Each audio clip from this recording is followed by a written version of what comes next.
Assalamualaikum warahmatullahi wabarakatuh. Bagaimana kabarnya adik-adikku sekalian? Semoga kalian tetap sehat, tetap semangat dalam belajar. Sebelum kita memulai pembelajaran pada hari ini, alangkah baiknya kita berdoa semoga apa yang kita pelajari hari ini mendapatkan berkah dan bermanfaat untuk kita nanti ketika sudah sukses atau kita sudah pulang. Karena pembelajaran sejarah itu tidak akan hilang selamanya, karena sejarah itu adalah yang menentukan masa depan. Untuk yang pertama kali kita berdoa dulu. Al-Fatihah. Amin. Amin, semoga berkah ya.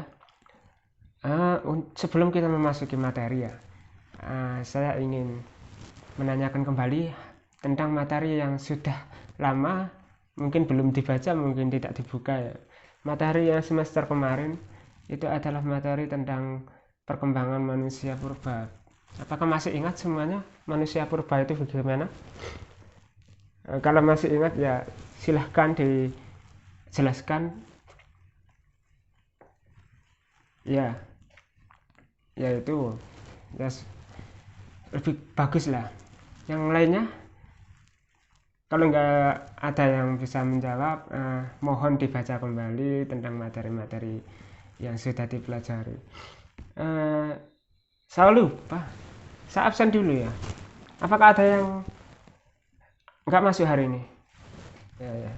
Kalau masuk semua biar saya anggap semuanya hadir. Materi selanjutnya adalah tentang perkembangan penjajahan atau perkembangan kolonialisme dan imperialisme Barat di Indonesia. Sebelum masuk ke sini, belajar itu adalah suatu kewajiban bagi sampean semua, karena di dalam ilmu kalau di dalam kitab taklim itu adalah tolabul ilmi minal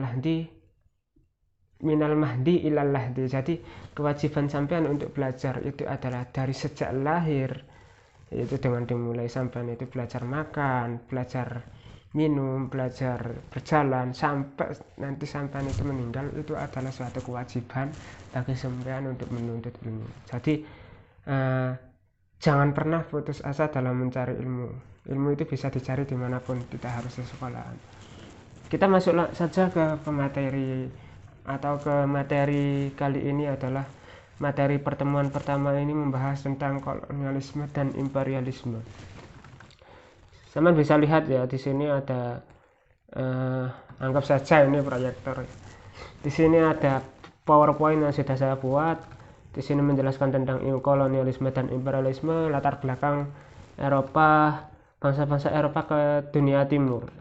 Dan sebelum kita mempelajari tentang apa kronologi atau bagaimana latar belakangnya orang-orang Belanda ke Indonesia, langkah baiknya kita tahu apa itu kolonialisme, apa itu imperialisme. Jadi kolonialisme atau imperialisme adalah kolonialisme itu adalah suatu sistem yang digunakan untuk menjalankan politik pendudukan. Jadi suatu negara atau suatu bangsa itu melakukan suatu sistem politik pada bangsa lain. Itu kalau di kolonialisme. Kalau di imperialisme yaitu suatu penjajahan yang dilakukan oleh bangsa lain untuk menguasai. Jadi kalau imperialisme itu lebih pada kekuasaan. Jadi mereka menguasai beberapa wilayah untuk menjadi daerah penjajah atau daerah jajahan dari satu negara. Itu adalah pengertian kolonialisme dan imperialisme. Dari pembelajaran kali ini saya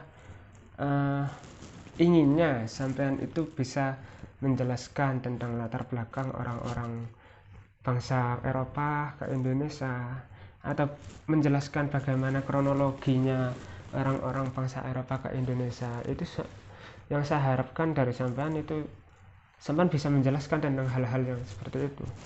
Maka dari itu simak sampai akhir ya. Yang selanjutnya adalah latar belakang masuknya bangsa Eropa. Itu ditandai dengan yang pertama, ketika Turki Utsmani itu mulai berjaya, Turki Utsmani itu mulai berkuasa, sampai nanti kekuasaan yang ada di Konstantinopel itu jatuh ke tangan Turki Utsmani, dan ini nanti mengakibatkan Romawi, bangsa Romawi itu tidak mudah untuk mendapatkan yang namanya yang nantinya ketika jatuhnya Konstantinopel sebagai penguasa ke Turki Utsmani, itu mengakibatkan orang-orang Eropa itu kesulitan mendapatkan rempah-rempah karena dibatasi oleh Turki Utsmani. Sampai-sampai nanti ada terusan Suez itu dikuasai oleh Turki Utsmani, sehingga orang-orang Eropa sulit mendapatkan yang namanya rempah-rempah dan harganya sangat mahal. Dan karena kebutuhan seperti itu, maka orang-orang Eropa berbondong-bondong untuk mencari daerah atau wilayah penghasil rempah-rempah, dan wilayah penghasil rempah-rempah itu ada di Asia yang paling besar. Yang kedua adalah latar belakang masuknya bangsa Eropa itu adalah berita dari Marco Polo ke dunia timur. Perjalanan Marco Polo ke dunia timur yang dilakukan dari negara Cina melalui jalur pelayaran. Terus yang kedua adalah penemuan Kopernikus yang didukung oleh Galileo menyebutkan dunia itu bulat. Jadi karena adanya penemuan Galileo menyebutkan bumi itu adalah bulat, maka ada suatu keinginan dari negara-negara yang ada di Eropa, khususnya Spanyol dan Portugis, itu melakukan pelayaran menjelajahi samudra. Yang keempat itu adalah semangat Reconquista, yaitu semangat yang menaklukkan Islam di dunia. Itu yang masuknya kekuatan asing di Indonesia itu adalah pengaruh kekuasaan kolonialisme, ada Portugis dan Spanyol, nanti masuk lagi VOC dari Belanda, terus ada kekuasaan Prancis.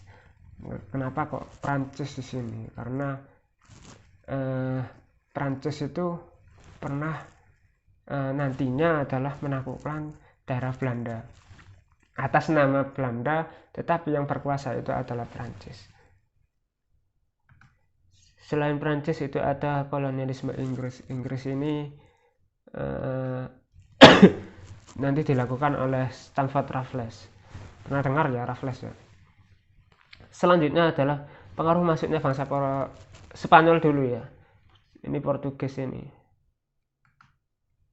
Masuk pengaruh dan kekuasaan kolonialisme Spanyol di Indonesia. Kalau sampai ada di buku LKS itu ada di halaman pertama ya. Kalau di saya ini ada di halaman 37. Jadi pengaruh dan kekuasaan kolonialisme Spanyol di Indonesia itu dilakukan yang pertama adalah oleh penjelajahan Christopher Columbus. Jadi Christopher Columbus itu melakukan penjelajahan ke daerah samudra. Penjelajahan samudra ke benua Amerika yang dilakukan pada tahun 1492 sampai 1502. Jadi Christopher Columbus itu melakukan yang namanya pelayaran untuk menjelajah samudra. Apakah benar sih bumi itu bulat? Maka mereka melakukan yang namanya pelayaran samudra. Selanjutnya yaitu yang melakukan penjajahan dari bangsa Spanyol itu adalah Ferdinand Magellan. Ferdinand Magellan ini adalah nanti yang melakukan pelayaran sampai ujung selatan Amerika. Nah, pelayaran yang dilakukan oleh Magellan itu adalah pelayaran yang dilakukan oleh, jadi Magellan itu mengikuti pelayaran yang pernah dilalui oleh Christopher Columbus. Dilalui sampai nanti sampai ujung selatan. Nah, jalan yang dilalui oleh Magellan ini nanti yang terkenal dengan Selat Magellan dan menyeberang sampai Samudra Pasifik dan terakhir mendarat di Filipina. Kenapa kok di Indonesia? Karena yang di Indonesia, mereka ingin ke Indonesia itu, kalau di sini disebutkan Sebastian Elcano itu tiba di Maluku setelah melalui Filipina. Jadi dari Filipina mereka ke Indonesia, Kalimantan Utara, kemudian masuk ke Tidore.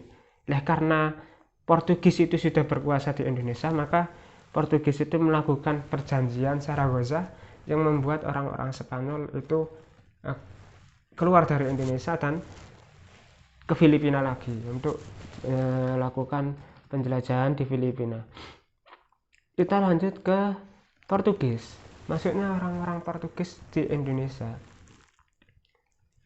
itu dilakukan pertama kali orang-orang Portugis itu melakukan pelayaran yang dilakukan oleh Bartolomeus Dias. Bartolomeus Dias ini nanti yang melakukan penjelajahan samudra dan sampai ke Tanjung Harapan. Tetapi karena di Tanjung Harapan itu mereka kembali lagi karena ombaknya di Tanjung Harapan itu besar. Dan kemudian dilakukan oleh Vasco da Gama. Vasco da Gama ini yang nanti melanjutkan perjalanan dari Bartolomeus Dias menuju ke timur. Nah, setelah di Tanjung Harapan, di timurnya Tanjung Harapan, itu Vasco da Gama itu bertemu dengan orang-orang Arab. Nah, mereka bertanya pada orang-orang Arab jalan atau jalur menuju ke daerah timur atau Asia Tenggara. Tetapi orang-orang Arab itu tidak memberitahu. Nah, karena tidak memberitahu, maka Vasco da Gama ini melanjutkan sendiri sampai ke India. Nah, di India mereka mendirikan kongsi dagang, kantor perdagangan, sampai nanti meletakkan patok batu Padro. Itu menandakan bahwa di India itu dikuasai oleh orang-orang Portugis. Nah, orang-orang Portugis itu masih kurang. Orang-orang Portugis itu masih ingin mencari kekayaan yang lainnya. Dengan yang pertama adalah yaitu mereka langsung menuju ke Asia Tenggara. Jadi mereka ke Maluku atau Malaka. Nah, bagaimana sampai Malaka itu mereka ingin menguasai rempah-rempah yang ada di Indonesia. Itu dilakukan oleh Alfonso de Albuquerque. Itu yang melakukan perjalanan sampai ke Indonesia. Dan mereka berkuasa sampai Indonesia. Selanjutnya yaitu pengaruh kekuasaan orang-orang Portugis di Indonesia, yaitu tujuan orang-orang Portugis datang ke Indonesia itu ada 3. Yang pertama adalah gul itu dari bahasa Inggris yang artinya adalah kekayaan. Jadi mereka ingin mencari kekayaan di Indonesia. Kekayaan seperti apa yang ingin dicari orang-orang Portugis, sedangkan Indonesia itu uang juga tidak terlalu banyak, hutang itu banyak. Mereka ingin mencari yang namanya kekayaan Indonesia, yaitu sumber daya alamnya.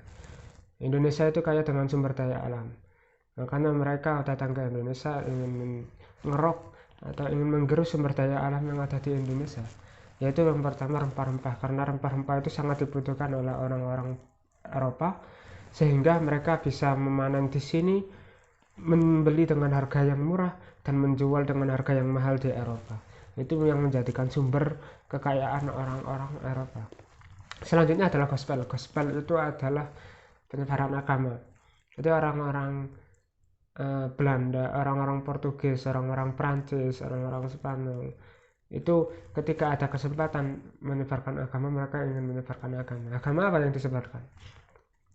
Yaitu adalah agama Katolik. Agama Katolik itu yang disebarkan oleh orang-orang Portugis. Selanjutnya adalah glory. Glory itu adalah kejayaan.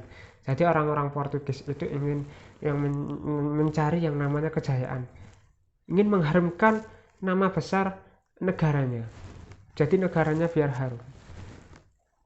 Harum bukan harum bunga ya, maksudnya negaranya itu adalah supaya dikenal di mana-mana. Negara Portugis itu adalah negara yang berjaya, mengharumkan negaranya atau kejayaan kekuasaannya. Banyak perlawanan yang dilakukan oleh orang-orang Indonesia terhadap orang-orang Portugis. Itu sebabnya kenapa orang-orang Indonesia itu melawan pada orang-orang Portugis adalah karena orang-orang Portugis itu melakukan monopoli perdagangan. Jadi mereka yang secara kasarnya ya, orang-orang Portugis itu ngakali orang-orang Indonesia, memonopoli perdagangan. Yang kedua adalah melakukan penyebaran agama. Orang-orang Portugis itu menyebarkan agama. Itu yang dilakukan, yang banyak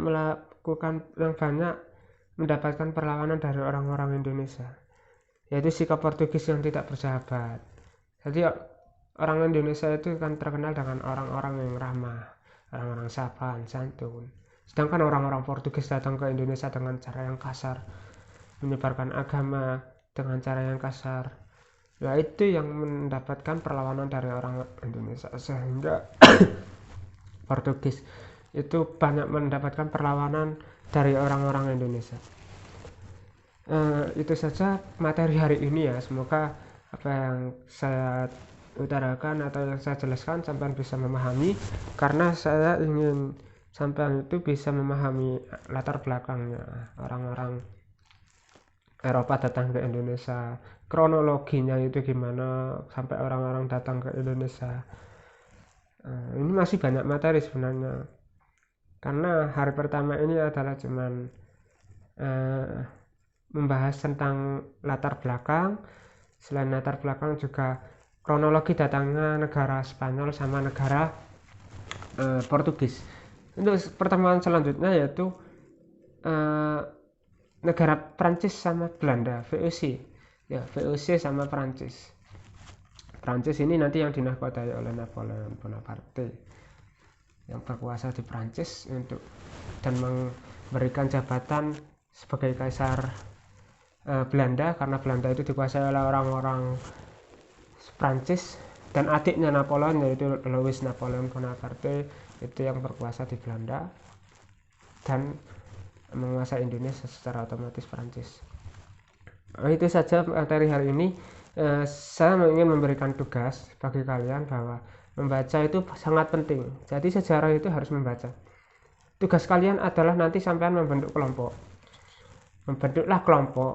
Masing-masing kelompok adalah 5 orang maksimal. Nah dari kelompok itu nanti sampean identifikasi apa yang sudah sampean baca, apa yang sudah pelajari dari materi kali ini. Nah nanti sampean tulis lah, dari tulisan sampean itu nanti kumpulkan ke saya. Itu tugasnya kalian ya. Jadi sampean harus berdiskusi dengan teman, membuat kelompok diskusi dengan temannya, lalu sampean itu tulis hasil diskusi dan kumpulkan ke saya. Itu tugas kalian hari ini. Lah karena materi hari ini sudah habis dan waktunya sudah mulai ganti pelajaran yang lain, maka dari itu saya tutup pembelajaran kali ini. Semoga bermanfaat. Jangan lupa belajar dan terus membaca, terus pelajari pelajaran, terus jangan lupa sopan santun kepada guru-guru yang lain. Itu sangat penting karena keridhaan guru itu yang menentukan manfaat dari ilmu yang sampean pelajari. Itu saja dari saya, semoga bermanfaat. Tugasnya jangan lupa dikerjakan. Wallahul muwaffiq ila aqwamit thoriq. Wassalamualaikum warahmatullahi wabarakatuh.